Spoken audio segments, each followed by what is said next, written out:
Kata Ali bin Abi Thalib, balas dendam yang paling baik itu adalah memperbaiki diri sendiri menjadi lebih baik. Maka aku mikir, yakni dengan cara sholat. Iya, sholat. Sholat harus aku perbaiki. Sholat harus aku betulin. Hubunganku dengan Allah yakni dengan cara sholat. Maka aku harus sholat dengan yang lebih baik lagi. Aku harus sholat tepat waktu. Aku harus sholat yang benar-benar. Bismillahirrahmanirrahim. Rabbi shrah li sadri wa yassir li amri wahlul 'uqdatam min lisani yafqahu qawli.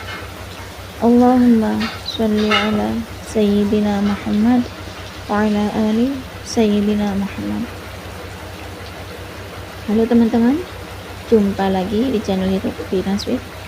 Nah, di sini saya akan membacakan testimoni keajaiban sholawatnya. Assalamualaikum Mbak Vina, nama saya Yadi, saya dari Tangerang. Alhamdulillah atas izin Allah, berkah sholawat, berkah sholat tepat waktu.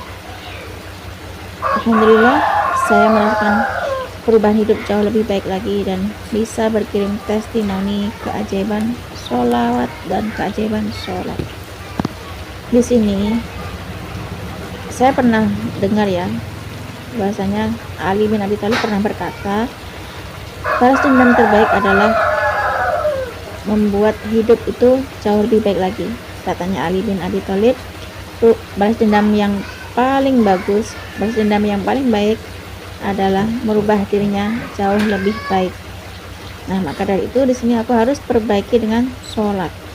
Aku perbaiki sholatku, aku rubah sholatku. Nah, dengan cara sholat itulah mungkin Allah bisa merubah kehidupanku. Di sini saya berusaha untuk perbaiki sholatnya, karena katanya Ali bin Abi Thalib, perbaiki sholatmu maka Allah perbaiki hidupmu. Alhamdulillah atas izin Allah ya, saya berhasil bangkit dari hutang dan kebangkrutan. Awalnya saya ini memulai bisnis, saya memulai usaha itu bukan dari nol Mbak Fina, tapi saya memulai bisnis itu dari minus. Yang namanya pengusaha, banyak pengusaha itu yang buka usaha itu dengan cara riba ya, dengan cara ngutang. Bahkan hutangnya bukan ratusan juta, tapi hutangnya itu bisa sampai miliaran. Awalnya saya tuh juga gitu Mbak Vina, saya tuh ngutang ya, ngutang di bank. Saya tuh terjerumus dengan hutang riba karena saking minusnya ilmu agama saya. Akhirnya saya tuh berpikir secara oret-oretan gini, kalau saya ngutang di bank ya, terus nanti labanya sekian per bulan sekian, itu hanya oret-oretan saya saja ya, tapi logikanya sebenarnya riba itu benar-benar merenggut kebahagiaan, riba itu benar-benar merenggut kesuksesan. Makanya dari itu saya tuh nggak mau lagi dengan yang namanya hutang riba. Lebih baik saya perbaiki ikhtiar saya kepada Allah, saya perbaiki tawakal saya kepada Allah dengan cara perbaiki sholat. Saya bertawakal pada Allah dengan cara sholat, benerin sholat, perbaiki sholat ya, sholat tepat waktu, sholat di awal waktu. Kalau katanya Ali bin Abi Thalib, perbaiki sholatmu maka Allah akan merubah hidupmu. Dengan cara sholat itulah saya bisa merubah kehidupan saya. Saya punya usaha seperti menanam sayuran, terus punya kolam ikan ya, terus saya punya seperti di bidang IT ya, saya awalnya tuh jual-jual HP atau handphone ya, kemudian saya jual lagi, saya beli dengan harga grosir murah, kemudian saya jual lagi. Nah, dengan cara itulah saya bisa merintis usaha saya yang mana saya menanam seperti sayur-sayuran tersebut. Nah, kemudian dari situlah saya perbaiki ibadah saya dengan cara sholat ya. Memang benar, kalau kita sholatnya bagus, sholat kita di awal waktu, Allah tuh benar-benar merubah segalanya. Yang awalnya saya tuh pernah protes pada Allah ya, sempat saya protes sama Allah, bahwasanya Allah, saya udah begini, saya udah begitu, kenapa masih saja belum dikabulin. Saya sempat pernah nggak sholat selama 7 bulan kalau nggak salah. Dan saya diingatkan oleh istri, sampai kapan mau protes terus, sampai kapan kamu nggak sholat, apakah dengan cara protes akan merubah segalanya? Ternyata tidak. ternyata ketika aku nggak sholat, maka semua usaha saya itu jadi bubar semuanya, jadi bangkrut, hutang banyak di mana-mana, bahkan sampai minus ya. Ternyata setelah saya perbaiki sholat, ibadah utama adalah sholat. Kalau sholat itu sudah dibetulin, maka semuanya akan bagus. Kalau sholat ditinggalin, semuanya akan runtuh. Sholat ditinggalkan, semuanya akan roboh. Nah, justru dengan cara sholat itulah, kalau kita sholatnya bagus, sholatnya baik, sholatnya diperbaiki, sholatnya diutamakan, maka Allah akan mengutamakan kita. Nah, akhirnya saya gini, dengan cara perbaiki sholat ya, saya sholat di awal waktu, saya sholat tepat waktu. Kemudian atas izin Allah ya, setelah setahun saya berwirausaha, yakni saya menanam sayur-sayur seperti sayur selada, terus saya tuh ada kolam untuk perikanan ya. Setelah dari situ saya telatenin ya, dengan cara itulah, dengan cara ikhtiar itulah saya ikhtiar, saya tawakal pada Allah ya, dengan perbaiki sholat ya. Bukan hanya sholat fardu aja, saya sholat fardu memang tepat waktu, saya usahakan sholat fardu itu untuk di awal waktu. Kemudian saya tambahin dengan sholat duha, sholat sunnah yang lainnya, sholat tahajud, sholat taubat, sholat hajat, sholat witir, pokoknya ya sholat sunnah yang lain itu saya perbaiki semua. Nah, atas izin Allah, setahun kemudian saya bisa membayar semua hutang-hutang saya. Hutangnya bukan hanya ratusan juta, bahkan hampir 1 miliar hutang saya. Nah, di situ saya berusaha untuk perbaiki sholat. Kemudian setahun kemudian saya bisa menutupi semua hutang-hutang saya.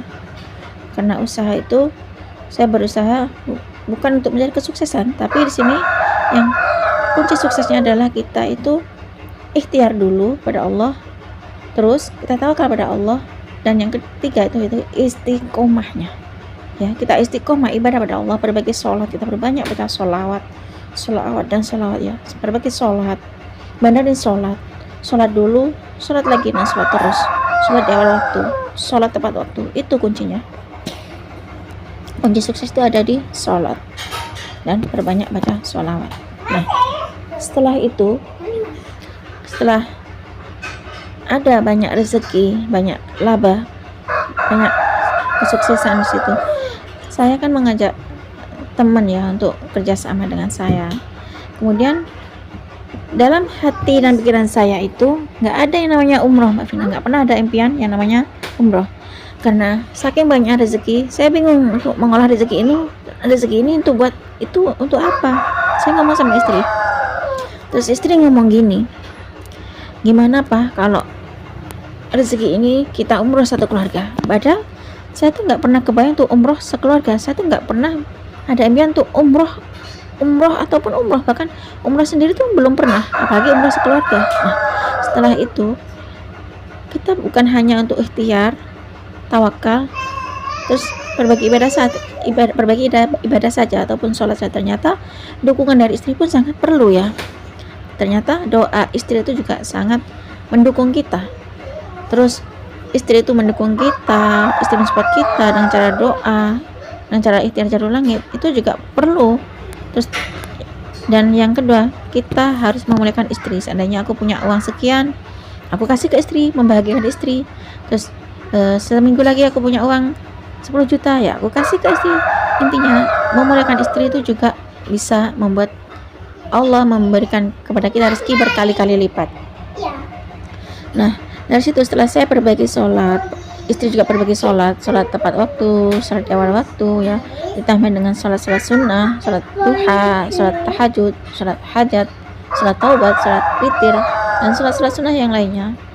Nah, setelah itu rezeki itu semakin ditambahin. Setelah saya pulang dari umroh bersama istri ya, saya umroh bersama semua keluarga saya, kemudian rezeki itu diganti sama Allah berkali-kali lipat lagi. Nah, aku bingung lagi, Mbak, wah uang ini semakin banyak setelah aku pulang dari umroh. Ternyata istri ngomong, gimana Pak kalau kita umrohkan karyawan kita ya, setiap 1 tahun sekali kita umrohkan karyawan kita, gantian.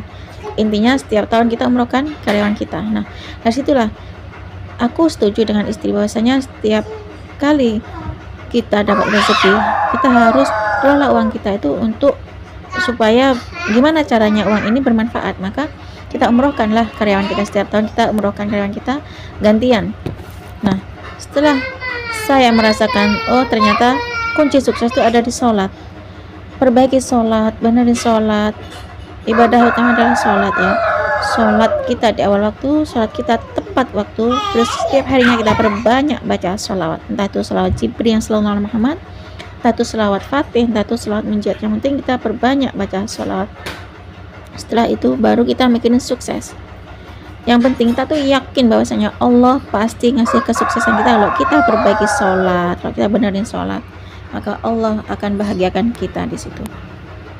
Nah, cukup sini saja Mbak Vina, testimoni keajaiban sholawat dari saya dan istri, dan benahi sholat maka Allah akan merubah hidupmu. Assalamualaikum warahmatullahi wabarakatuh. Waalaikumsalam warahmatullahi wabarakatuh. Terima kasih ya Pak Yadi atas kiriman testimoni keajaiban sholawat. Subhanallah ya teman-teman. Pak Yadi ini pernah mendengar ya bahasanya Ali bin Abi Thalib itu berkata, balas dendam terbaik itu adalah memperbaiki diri sendiri jauh lebih baik. Subhanallah, karena beliau itu dengerin kata-kata Ali bin Abi Thalib yang katanya balas dendam terbaik adalah membuat diri sendiri jauh lebih baik. Subhanallah, beliau Pak Yadi memperbaiki sholat ya, perbaiki sholat, benerin sholat ya, ibadahnya diperbaiki ya, sholat di awal waktu, sholat tepat waktu, terus ditambah dengan sholat sunnah yang lainnya, yakni seperti sholat duha, sholat tahajud, sholat taubat, sholat hajat, sholat witir, dan sholat sunnah yang lainnya. Subhanallah, berkah beliau untuk mengubah sholatnya atas izin Allah, yang beliau tuh berawal modal usaha dari minus, bukan dari nol ya. Subhanallah, beliau kini menjadi orang yang sukses. Bahkan beliau itu berkah sholat dan sholawat bisa umroh sekeluarga yang nggak ada di impiannya, bisa umroh satu keluarga, bisa mengumrohkan karyawannya, dan semua karyanya itu juga mengutamakan ibadah sholat. Benar ya teman-teman, kalau kita pengen sukses, kita perbaiki sholat kita benerin sholat kita ya, sholat dulu, sholat lagi, dan sholat terus. Intinya kita sholat di awal waktu ya, kalau bisa sholat tepat waktu. Nah, cukup segitu saja teman-teman yang bisa saya sharing. Semoga kisah keajaiban sholat tepat waktu, sholat di awal waktu, dan sholawat bisa menginspirasi kita semua. Semakin banyak kita baca sholawat, maka semakin banyak berkah yang kita dapat. Assalamualaikum warahmatullahi wabarakatuh.